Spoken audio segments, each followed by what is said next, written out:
Welcome to a new video. I hate the sound of my voice. Okay, just act natural. Hi everyone, and welcome to my new video. Today we are going to be looking at some vegan baking. Oh, I just realized I wasn't looking at the camera. Okay. So vegan baking can be pretty scary. Baking itself is pretty scary, but when you add the word vegan to it, it's a whole nother world. I have been baking since probably age of 11, and then I actually went on to become a pastry chef, and I pretty much nailed regular traditional baking. But then 2 years ago I dove right into veganism. I became vegan. It took I'd say maybe 2 months to kind of transition myself. I was still using butter during those 2 months because I thought I had to use butter for baking. But since then, I have learned that is simply not the case. So without further ado, we're going to get to looking at some of my staple vegan baking pantry type essentials that you should kind of always have planned to have on hand if you're planning to use them in your baking. So let's get started. The first thing is you're gonna want inspiration. So you don't have to buy a whole bunch of new vegan cookbooks specifically for baking, but I'm someone that actually likes to have physical baking books or cookbooks to look at. So I have from my very favorite Kelly's Bake Shop, which is in Hamilton. No, it's not in Hamilton. It's in Burlington. So it's called Made with Love. And it has pretty much everything that they sell in the shop, so lots of great inspo. Then I've got Fresh Food Full Hearts by, of course, Jillian Harris, one of my idols. Fun fact, actually, I have a kind of like little strange connection to Jillian Harris. I don't know if she actually would remember me or not, but when I was working as a pastry chef, my first ever pastry chef job, in a restaurant. I had no idea what I was doing, and I was fresh out of pastry school. I took this job, and it just so happened that I was able to do this charity event where we were paired up with a designer, like an interior designer or an architect or something like that, and we had to carry out their vision for a gingerbread house. So I was lucky enough to get to get the first pick of who I wanted to work with. So I went through all the different gingerbread house designs, and obviously when I saw Jillian Harris, because I knew who she was at the time and I loved her style, I love white everything, and hers had a really cute like little heart-shaped window at the top, I was like, yes. So I reached out to Jillian Harris and I was like, hey, I'm creating your gingerbread house. Here's the first, I showed her kind of what I had done so far, and then she actually responded back to me, and I thought it was just the coolest thing ever. That's my little connection to her. Long story short though, there is so much vegan inspiration, and she's someone that inspires me. So I strongly encourage you, if you're starting to get into veganism or just vegan baking, find someone to look to for inspiration. Next up, I have one of my first vegan cookbooks by Vegan Richa. Richa? I don't know if I'm saying that right. But she has just a few, not too many, but I find her baking recipes to be pretty great. And then I have this Vegan Omegon. Oh my god. I actually have no idea how to say this. I don't think I've ever said this title ever out loud, but this is again one of those, it's called the Ultimate Vegan Cookbook. I feel like it's just kind of a good staple to have in any vegan kitchen. So that's some inspo. And then I also subscribe to Veg News. Find them to be great resources too. Lots of inspiration and really good recipes in there. So that's kind of my starting point, is your inspiration for the types of recipes that you're gonna wanna make. Okay, let's now get to the ingredients. I'm gonna start off with kind of our wet ingredients slash like your purees and stuff like that.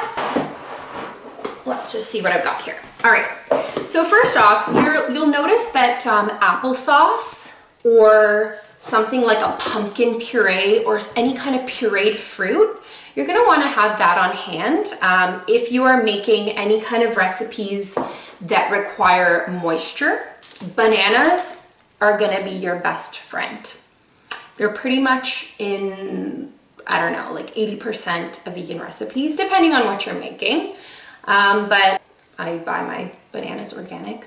I feel like they taste better. These are amazing. These are amazing for not only creating that moisture, like in a wet, or needing like a wet ingredient in a recipe. They're really sweet, right? They're naturally sweet, so they're great in terms of a sugar replacement. So next is black beans. Now that's kind of a weird ingredient, but you will notice that beans are found in quite a few recipes. And black beans in particular are great for making brownies. Yum. Then we've got, my favorite, cultured coconut plain yogurt. To me, this is like, I mean, I haven't tried that many yogurts, but to me, it's kind of like sour cream. It's the plain yogurt, so it's really nice and sour, and it's a great substitute for any kind of yogurt in a recipe. Okay, on to sugars. Now, I've been on a total like refined free sugar kick. So I haven't been using coconut sugar a lot, although I really love it. And I love the nice kind of depth of flavor that it brings to recipe. In the meantime, I have been using a plant-sourced sweetener. Ugh, I never know how to say this. Ixlo Sweet. It's this. I have found this to be really, really great in baking. This is my second bag now, and to me it's like very, very similar to white sugar. The only downside is that when you want something more like a brown sugar that has that kind of molasses, more caramel type flavor, it's not the best. But I have actually used this where I needed brown sugar and added a little bit of molasses. Also, maple syrup. 100% pure maple Canadian syrup. I'm from Canada, by the way. So maple syrup is great, great sweetener. Think of it replacing things like corn syrup or just adding sweetness when you need it in a recipe.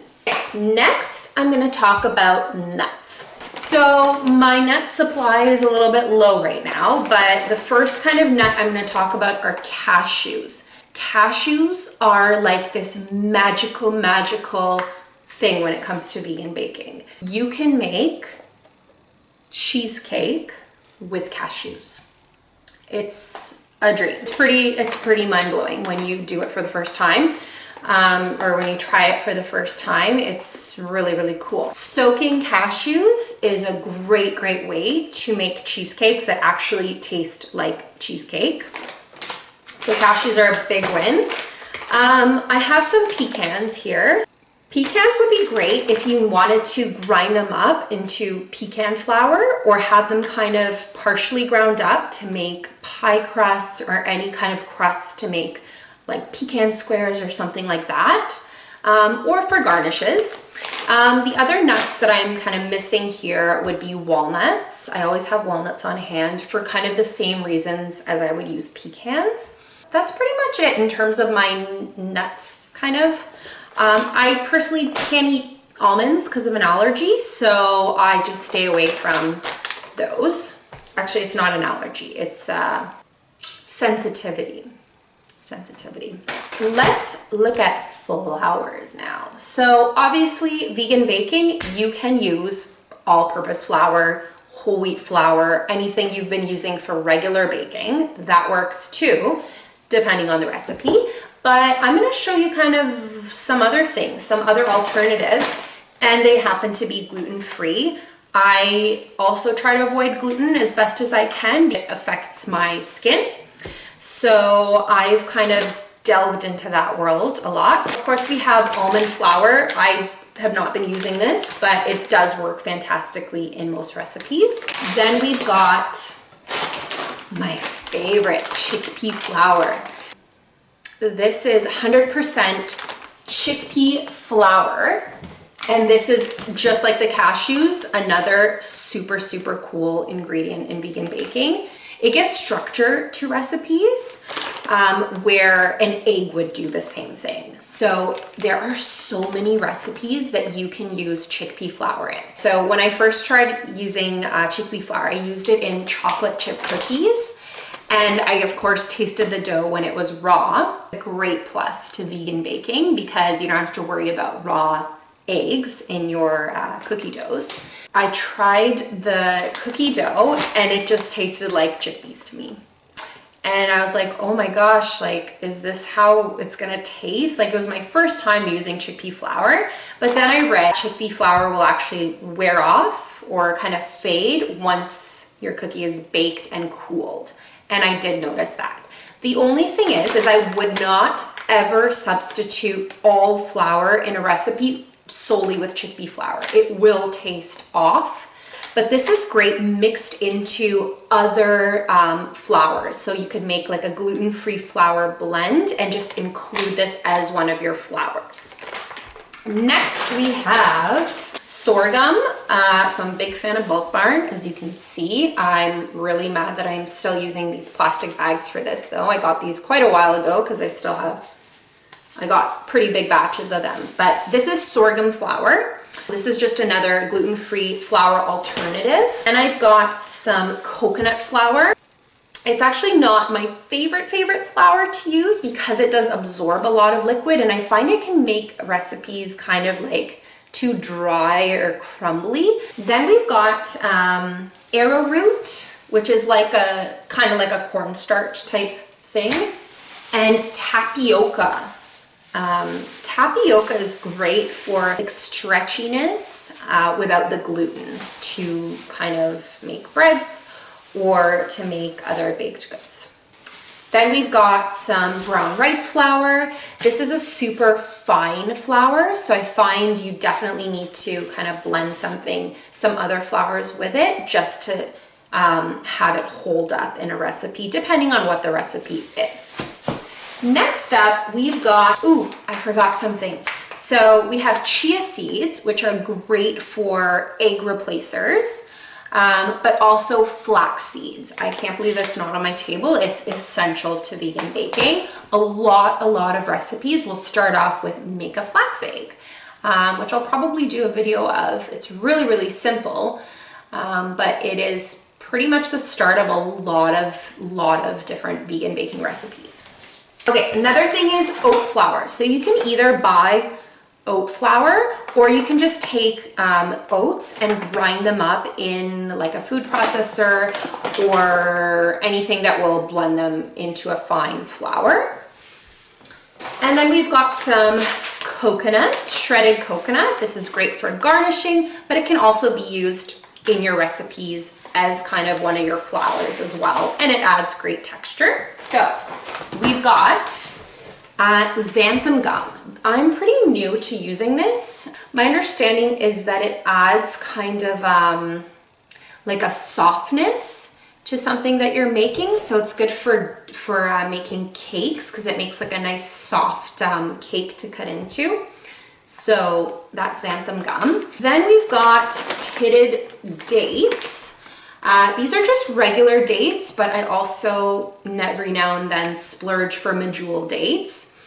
And they're a great natural kind of sweet thing to add to recipe. They're also great for binding things together. So imagine you were making a crust for a tart or something and you were blending your nuts with maybe some coconut oil. You could add dates to kind of bind everything together and add sweetness. They are amazing, and you'll also find dates in many vegan recipes. Next up we have our cocoa or cacao powders. So cacao powder is a lot more expensive. I know there's a big difference with cacao powder and cocoa powder. I just don't know what that is right now. So I'm gonna let you guys Google it. I just know that it's a lot healthier to have cacao powder, so I've just been incorporating this into my recipes. But then, you know, it gets expensive or the bags are kind of small, so then I will also buy just organic cocoa powder as well. I feel like this kind of stuff, organic, is the way to go. The flavor really is a lot nicer with organic type things. And lastly, we've got our chocolates here. So extra dark chocolate. This one is Lindt. This one I love to eat for a little treat. And then there's other types of brands that you can buy. Just make sure that there's no milk ingredients in there. Then I love to use coconut oil in my recipes. Sometimes it's melted, sometimes it's not, but I really, really like it because I think it is one of the healthier oils to be eating. So I get this big thing from Costco. It's great. I use it for cooking. It's refined, so that means the coconut flavor is not there. So you can use it for savory things, and you can use it in your recipes, and it won't always give you that coconutty flavor. So it's a nice like neutral oil to use. I typically try to use the coconut oil where I can in recipes, but some recipes you do kind of require a vegan butter. So I have been using this Earth Balance vegan cooking and baking sticks. What I really like about this is that they come in these little separate bricks of butter, which have the tablespoon measurements on there, so you can just measure it really easily. Just like butter comes specifically for baking already sectioned out, so does this one. I use this a lot for making pie doughs and things like that, where you really need kind of something that's gonna hold up a little bit better than the coconut oil. Or something that you would absolutely traditionally use a butter for making. It's not my favorite thing to use or to eat because of kind of the blend. As you can see here, those are the ingredients. So it's not the healthiest thing, but hey, we're baking, right? Lastly, what else did I forget to mention here? So also in addition to your nuts, you can also include in that your different nut butter. This is tahini. I know that's a seed, but it's all I've got right now. So I felt like holding something in my hand to show you. Things like peanut butter or almond butter or just like a nut and seed butter blend, something like that will come really in handy when you're making different kinds of recipes. So there you have it. I hope that you liked this video. I hope that you got some helpful tips in how to stock your pantry ready to go for vegan baking. If you enjoyed this video, I would love it if you would subscribe and give me a nice thumbs up. And I look forward to seeing you in my next video. See ya!